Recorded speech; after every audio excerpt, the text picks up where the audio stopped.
Buenos días, 12 y 7 de la mañana. Comenzamos Área Financiera en Decisión Radio, porque tú has decidido. ¿Y qué nos espera para el día de hoy? Pues hoy los mercados supuestamente van a estar moviditos, va a haber tensión, hoy hay vencimientos de opciones y futuros y desde muchos puntos importantes, de distintos periodistas, parte institucional, piensan que ya los movimientos que se tendrían que haber producido hoy, pues ya se empezaron a comenzar o casi todos ya se hicieron de cara al lunes, martes, después de ese jueves malo de la semana pasada, viernes ya continuado. Así que iremos viendo un poquito, pues bueno, a lo largo de la mañana si da tiempo y si no, pues ya lo hablamos para el lunes, pero hoy si vais a hacer inversiones, si sois de los que hacéis day trading, pues casi que mejor replegar velas y esperaros al lunes tranquilamente y no meteros en líos. Hoy vamos a tener dos entrevistas. En la primera parte vamos a tener a Miguel Ángel y a James Levy, el primero de Bernal y Bujanda Despacho Patrimonial Privado. El segundo, James Levy, es nuevo, es la primera vez que viene a los estudios, es director de Clearwater Private Investment. Saludos a los dos, buenos días. Hola, muy buenos días. Muy buenos días. Y luego la segunda parte tendremos a Germán Antelo, coach y mentor en liderazgo, para hablar hoy de ¿es bueno, es malo decir que no? Pues bueno, trataremos hoy esas cuestiones. Miguel Ángel, James, hoy vamos a hablar de la inflación, de cómo protegerse, así que os paso el testigo para que nos digáis cómo veis la inflación después de las declaraciones de Powell del miércoles, diciendo que yo creo que todo está maravilloso, pero sin contar como siempre la verdad. Así que os dejo. Bueno, vamos a ver, si quieres, como me has presentado a mí primero, pues hablo yo en primer lugar y luego pues James que me complemente. A ver, en estos momentos tenemos un problema de inflación en el mundo bastante grande. Los bancos centrales, la Reserva Federal tiene mucho más margen de actuación, porque allí lo que tienen, desde mi punto de vista, es un shock de oferta, un choque de demanda, es decir, están digamos que con unos niveles de consumo, niveles de inversión bastante altos. Eso está muy regado también por la enorme impresión que ha habido de dólares, que se van a ir recogiendo, no se pueden quitar. Entonces, aunque parezca mentira, yo creo que Estados Unidos lo tiene más fácil para hacer las cosas. En Europa, nosotros lo que tenemos es un choque de oferta, es decir, tenemos un encarecimiento de todas las materias primas, además de, por supuesto, de la energía. El tema de la guerra, pues a nosotros nos golpea de forma económica brutalmente, y aquí el BCE lo tiene más difícil. Lo hemos visto con una reunión sorpresa del miércoles, ¿no? Ante, bueno, pues que las primas de riesgo, la diferencia entre lo que paga el bono a 10 años de Italia y el español en los mercados secundarios, pues se había ido a niveles que en el caso, por ejemplo, del italiano llegaba a rondar los 250 puntos en algún momento, ¿no? Y yo creo que ahí lo tienen mucho, mucho más difícil, porque la Unión Europea no es una unión. Es decir, para que la Unión Europea fuera una unión deberían tener un tesoro público, como lo tienen en Estados Unidos, igual que tenemos un banco central, pero no tenemos una actuación en política fiscal, no tenemos una actuación en financiaciones públicas, etcétera. Entonces, la Unión Europea es más una amalgama. Bueno, se han reunido los ministros de Finanzas con Christine Lagarde, que es la presidenta del BCE, y ya han dicho los alemanes que ¿qué está haciendo? Que eso del mecanismo de rescatar, a mí es que me hace gracia eso de los países periféricos, pero bueno, porque pueden ser periféricos por abajo, pero también podrían serlo por arriba, ¿no? Pero fuera de eso, vamos a una situación, como tú dices, aquí en Europa bastante conflictiva. Sí. Sí, bueno, yo creo que aquí en Europa estamos bastante preocupados todos por la situación, o por lo menos los que nos movemos en el mundo económico y en el tema de las finanzas. Lo estamos viendo muy bien en los mercados financieros, lo estamos viendo muy bien en los mercados de bonos, de las propias acciones, ¿de acuerdo? Donde la Standard & Poor's, pues como siempre, es que la economía americana es una economía muy dinámica, con unas capacidades y unos mecanismos de recuperación que no las tienen las economías economías europeas, ¿no? Y en ese sentido, bueno, pues subíamos a conversar, ¿no?, James y yo, sobre los activos refugios que eran las criptodivisas. Bueno, pues hemos mirado contigo hace un momento y tenemos ya el Bitcoin, que es la más conocida, por debajo de 21.000 euros. Para mí sigue siendo el activo refugio, el activo que cubre la inflación, sigue siendo el oro. El oro. Y James, por ejemplo, que sabe muchísimo más que yo, nosotros siempre recomendamos tener un 10 o un 15%. Creemos que es muy interesante, pues, para todas aquellas familias empresarias o de negocios, etcétera, que se mueven o tienen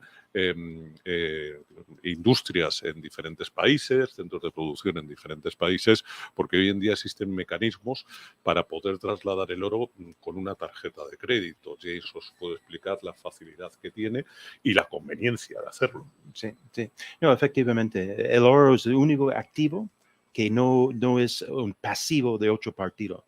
Cuando una persona pone sus ahorros en el banco, realmente entra en el balance de este banco. En cierta forma, entra en el negocio del banco. Si el banco va mal, si hay bancarrota, es posible tener problemas, recuperar el dinero, como pasó incluso con los fondos de inversión, como pasó con Banco de Madrid en España. Sí, el gobierno garantiza de 100.000 euros, efectivamente, pero había gente que tardaba hasta 2 años en recuperar sus fondos de inversión. Yo no quiero ser alarmista, ni mucho menos, pero estamos viendo un incremento tremendo en las tensiones en el sistema financiero internacional. Estamos viendo incluso los bancos centrales llegando a un punto de estrés. Por ejemplo, lo que está pasando en Japón en este momento, el yen se ha debilitado tremendamente a lo largo de este año y están llegando a un punto del Banco de Japón no puede subir los tipos porque el endeudamiento de Japón incluso supera a España, es como 225, 250% de su PIB. En ese ambiente, si empieza a subir los tipos, se puede consumir de totalidad de los ingresos fiscales del país solamente para pagar los intereses. De cierto modo, estamos viviendo de pinchazo de una burbuja que lleva muchos años creciendo, que la economía, en vez de estar basado en producción de fábricas, de granjas, de cosas reales, estamos viviendo en los últimos años cada vez más una economía fantasma basado más en temas de TikTok o criptomonedas, pero no temas reales. Y todo financiado por tipos de interés casi cero. Si el tipo de interés es casi cero, casi cualquier proyecto parece interesante, porque si gana 1 o 2% al año es suficiente. Pero estamos ahora llegando a los momentos más difíciles.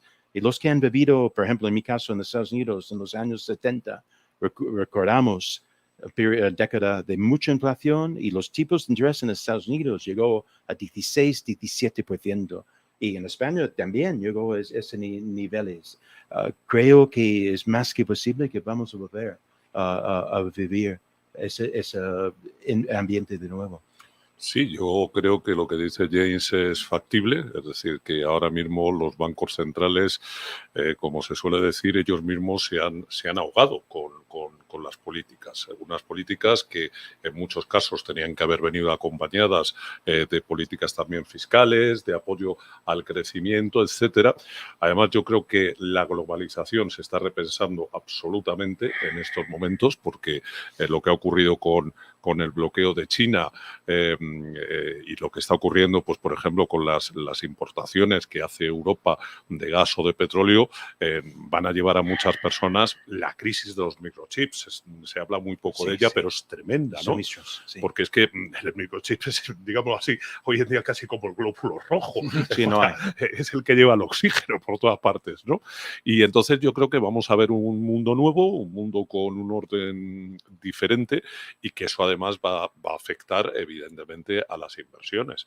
Entonces, en ese sentido, durante mucho tiempo, yo recuerdo que cuando yo empecé a estudiar la carrera, a mí me interesaban mucho las finanzas y había siempre como una especie de mensaje, ¿no? Hay que tener una parte en lo que nosotros llamamos oro de inversión. O sea, una cosa es una sortija, un reloj, etcétera, y otra es tener, a ver, cuando decimos un lingote de ahorro, de oro, perdón, no de ahorro, de oro, no tiene por qué guardarlo en una cámara fuerte, sino que hoy en día existen, y más con la tecnología que tenemos, posibilidades, como decía, de disponer de mi oro o de una cantidad de oro, de lo que sea, a través de una simple tarjeta de crédito. Es decir, vamos a suponer que yo trabajo en Clearwater y le llamo a James, o James me manda a mí y le digo, pues mira, existe una oportunidad de compra de no sé qué negocio, pero me dicen que hay que dejar un contrato de arras, que eso conocemos todo el mundo, de $15,000 o 15,000 yenes o lo que sea, ¿no? Inmediatamente James me puede hacer una transferencia que va fuera del circuito bancario para que así de esa forma no tengamos que ver en dónde estamos depositando el dinero, etcétera, no porque pensemos que se nos va a robar ni cosas así, sino que sencillamente él me lo manda y yo lo deposito inmediatamente donde me digan. Y, o sea, la transferencia es más rápida todavía que la de un banco. Sí, hay mucha gente buscando alternativas en esa situación actual. El problema es que nuestra divisa, el euro, el dólar, el yen, lo que sea, si el Banco Central, que tiene la capacidad realmente de hacer ex novo, de hacer cantidades ilimitadas de divisa, y a la vez el gobierno se financia sus déficits, sus excesos de gasto por encima de lo que recibe de ingresos de los impuestos. Si ese déficit se financia en colaboración con el Banco Central compra los bonos que emite el banco para financiar, emite el gobierno para financiar los presupuestos. Así tenemos un ciclo que llevamos muchos años así, pero el banco continuamente creando más divisa. Al final llegamos al punto donde estamos ahora, que al final por una razón exógena o ocho, de momento llegue que la misma divisa vale menos, que tiene menos impacto. A mí últimamente aquí en Madrid me está sorprendiendo mucho que voy comprando cosas y el precio es mucho más alto que me recuerdo hace unos meses, ¿no? Porque el mismo euro ya han creado tantos euros que cada uno hace falta más. Hay siempre razones, otras de gasolina, de otros elementos, de razones detrás. Pero fundamental es esto. Están diciendo 8% de inflación. Realmente es mucho más, porque el gobierno va cambiando de componentes de la cesta. Sí. Realmente, si fuera la misma cesta de hace 20 años, sería como 18% de inflación. Pero es realmente preocupante y no se puede. Al final, la economía del gobierno tiene que ser parecido a la economía familiar. Si tenemos una familia que año tras año gasta 10, 20, 30% más que sus ingresos y se financia con la tarjeta Visa, por ejemplo, pero imagínate si esta tarjeta Visa tuviera un tipo de interés casi cero. Bueno, las familias y casi sin límite. La familia puede sobrevivir muchos años, pero cuando llegamos a un momento que recibimos un correo de la Visa, dice, a propósito, ya vamos a subir los tipos de interés de la Visa de 0 a 1, a 1 a 2. Entonces, los intereses sobre este gran endeudamiento existente sería casi inasumible y fácilmente puede llegar al momento que los intereses son mayores que los ingresos de la familia. Lamentablemente, esto es la esencia de lo que está pasando en Japón, en Estados Unidos, en Europa, que los gobiernos no pueden financiar con tipos de interés normales. Se dice en Estados Unidos que si el bono a 10 años llega a 7-8%, solamente con este, que era el nivel, cuando yo empecé mi carrera en el mundo financiero en Merrill Lynch en el año 91, los tipos en España eran 13%, en Estados Unidos 7%. Si los tipos vuelven a esta situación normal en Estados Unidos 7%, eso significa gastar todos los ingresos de Hacienda de Estados Unidos solamente en pagar los intereses. Una vez hecho eso, no queda nada para tener la fuerza militar más grande del mundo, para tener 100 millones de personas recibiendo cheques todos los meses. Cheques. Sería imposible. Pero lamentablemente algo tiene que cambiar, porque si eso es imposible y llegamos al punto a la vez que nadie está comprando estos bonos, como empieza a pasar a Japón, habrá una quiebra. La palabra bancarrota viene del concepto de romper el banco donde sentía la gente en Venecia para hacer negocios.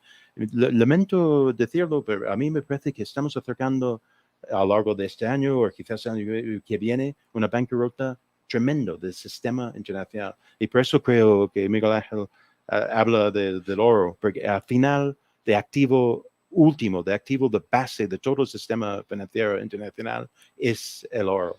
O sea, yo también comparto el sentimiento que una persona que tiene la posibilidad de hacer una inversión ahora, el precio de oro físico sobre todo, en su propio nombre, no es, en vez de comprar títulos, oro, tenerlo guardado en su propio nombre, creo que sería algo que hay que pensar muy en serio.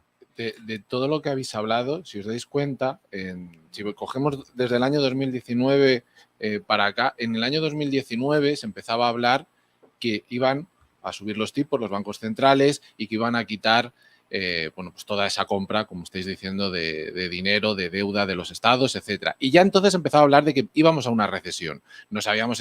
Pero claro, digamos que ese era el único problema. A día de hoy, si os habéis dado cuenta, mientras vais hablando, vamos sumando uno, vamos sumando. Porque claro, ahora vamos a tener como una segunda guerra fría, ¿no? Por un lado vamos a tener Rusia, que ya va girando hacia Asia. Rusia con China. Exacto, por eso. Entonces, y ahí hay un problema, porque Rusia con China ya no están accediendo a tecnología americana y europea para poder seguir avanzando. Con lo cual allí ya se habla que en Rusia se pueden quedar un poquito atrás. Tendrá que comprarle todo a China. Con lo cual Rusia al final va a depender totalmente de China. Por luego tenemos la India. Habláis de Japón, porque Japón, el Banco de Japón no solo ha comprado deuda, compra también acciones de empresas japonesas.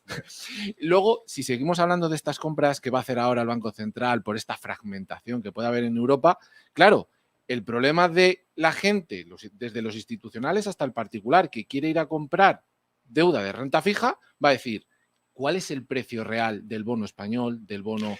No se va a saber. Entonces, no sé, en todo ese mare magnum, si os acordáis, ya para ir terminando, hasta enero más o menos, el oro tuvo un movimiento alcista, llegando casi a su zona de máximos históricos, y fue ya llegar casi la guerra y empezó a caer. Pero yo sigo pensando un poco en línea con lo que decís, que yo pienso se puede ir comprando ya, pero sobre todo yo creo que de cara a que se vayan solucionando los cuellos de botella, aclarando un poco la guerra con Ucrania y nos vaya quedando esa inflación y esos riesgos que puedan ir quedando, ahí el oro yo pienso que sí que es cuando se va a despegar, porque es que si tú estás en la selva y tienes oro, puedes comprar. Y es el único activo que te permite eso. Sí. Lleva 4.000 años de historia que siempre, en todos los desastres, en las guerras, en cualquier tipo de crisis, siempre ha sido de depósito de valor que nunca ha fallado. Pero yo estoy preocupado tanto también por, hablando de globalización, estamos viendo una fractura del mundo. A mí me parece que aquí en Madrid, dentro de unas semanas, vamos a tener todo la OTAN aquí.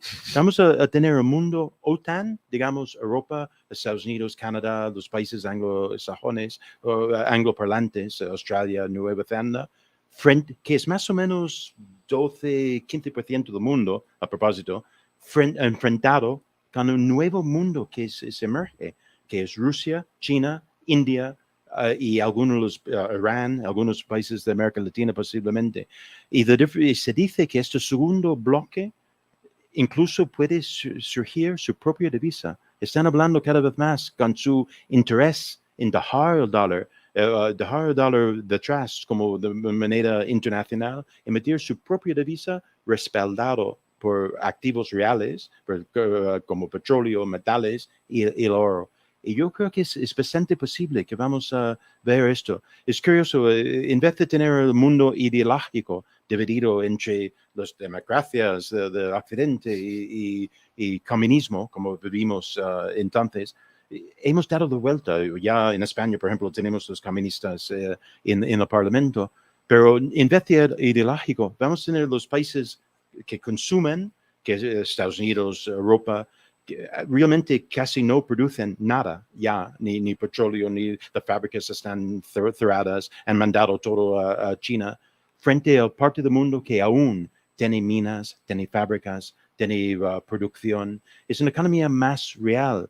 Y yo me temo lo que va a pasar a lo largo de los próximos años, que de países envejecidos, con muy pocos niños, frente a países que aún tienen más, África también, que tiene más jóvenes, que tienen minas, tienen fábricas, basado más en la materia real que temas de Internet, digamos, sí. o de versión. Solo por hacer un inciso, antes cuando hablabas de la tarjeta Visa, ha salido un estudio de la Caixa, donde desde Semana Santa para acá sí que hemos visto que mucha gente ha estado en Semana Santa, las ferias de Andalucía, Sevilla, pero que el uso de la tarjeta de crédito se está empezando a disparar, porque las familias están no llegan. Ahogados. Entonces están empezando a disponer otra, pero incluso hasta para comprar el pan lo pagan con tarjeta de crédito, no con la de débito. O sea, eso lo que está empezando es ya a lanzar unos problemas no grandes, grandísimos al mercado. Sí.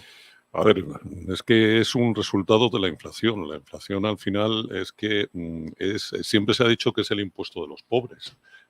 Y eso lo estamos viendo. Las familias españolas lo han pasado muy mal con el tema de la crisis financiera. Luego ha venido pues todo el tema del COVID, donde bueno, pues con algún tipo de ayudas, etcétera, por parte del gobierno, pues y ajustándose mucho. Pero ahora nos encontramos con una realidad. Y es que yo todos los días para salir a la calle, voy a ser un poco exagerado, tengo que echar 2 euros más en el bolsillo. Sin embargo, mis sueldos, mis facturaciones no aumentan 2 euros todos los días. Sí. Claro, porque era un poco lo que decía James, vamos a echar gasolina, pero ¿eso a quién le repercute? ¿A Arabia o a nosotros en la subida? A mí me asombra, de verdad me asombra. Yo no quiero ser tan negativa, por supuesto, hay siempre tener esperanza, las cosas pueden cambiar, pero este elemento que precisamente mucho de ese daño se han hecho a sí mismo. Es curioso las sanciones contra Rusia, sin entrar en la dinámica de la guerra tal, pero está mal diseñado, ¿no? Y nuestro propio coste subiendo tanto. Es curioso que a mí me sorprende que las calles no están llenas de gente protestando en este momento. ¿No? ¿Cómo es posible que el precio de gasolina está doble, el precio de comida? Es tan necesario. No, realmente hay tanta mentira. No vivimos en un mundo de escasez. Hay cantidades de todo, pero está muy mal organizado, muy mal distribuido. Y ahora estamos llegando al punto que los políticos nos están asfixiando realmente entre los impuestos. Y como empresario mismo, es prácticamente ser empresario en España hoy en día es práctica de riesgo, de alto riesgo, ¿no? Nos están asfixiando y no podemos seguir así, porque vamos a acabar con un país con unos pocos familias ricas que tienen buenísimas relaciones con el gobierno, que no importa si es de PSOE o PP, y una gran masa de gente muy pobre que esperando su próxima transferencia del gobierno. Y eso es como viven muchos en los países pobres y no quiero verlo en España. James, como es la primera vez que vienes de cara a nuestros oyentes y nos queda apenas un minuto, si podrías contarnos un poquito en qué consiste Clearwater para que los oyentes lo sepan y... Pues sí, la gente no se ha dado cuenta aún. Soy norteamericano, llevo muchos años trabajando en España. Empecé a trabajar en España en banca privada, en gestión de patrimonios con Merrill Lynch, International Bank. Hace unos años, con unos socios, formamos una empresa Clearwater Private Investment para asesorar a algunas familias en España y también en otros países, sobre todo en inversiones en temas inmobiliarios. Y ahora estamos también en temas relacionados con inversión en metales preciosos de forma distinta, con elementos de tecnología muy importante para tener liquidez para esa inversión. No solamente tener el lingote de oro en la caja fuerte, pero ser capaz de utilizarlo en los gastos diarios o negocios internacionales. Eso es la esencia de nuestro concepto en Clearwater Private Investment. Pues Miguel Ángel, James, ha sido un verdadero placer teneros aquí. Estáis invitados cuando queráis para volver. Ha sido un placer. Como siempre a todos vosotros, espero que os haya quedado claro que el oro sigue siendo ese activo importante que ayuda a proteger los patrimonios. Vamos a hacer ahora un descanso y volvemos con la siguiente entrevista.